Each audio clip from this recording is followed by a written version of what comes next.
18-ші сөз адам баласына жыртықсыз, кірсіз, сыпайы киініп, хам ол киімін былғап, мыржаратып киме.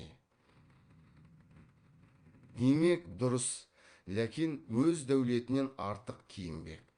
Не киімі артық болмаса да, көңіліне қуат тұтып, айналдырмақ кербездің ісі. Кербездің екі түрлі қылығы болады. Бет пішінін, мұртын, мүшесін, жүрісін, қас қабағын қолдан түзетіп, шынтағын көтеріп, қолын тарақтап өре болмақ.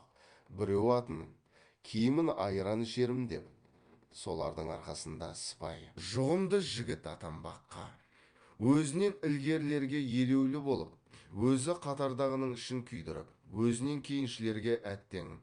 Дүние-ай, осылардың атындай мініп, киіміндей киім кигеннің не арманы бар екен, дейтін болмаққа ойланбақ. Мұның бәрі масқаралық, ақымақтық, мұны адам бір ойламасын. Ерде бір ойласа, қайтадан болмағы қиын іс. Кербез дегенді осында керден немеден безіңдер деген сөзге ұқсатамын. Тегінде адам баласы адам баласынан ақыл ғылымар. Мінез деген нәрселермен озбақ, онан басқа нәрсеменен оздым ғой демектің бәрі де ақымақтық.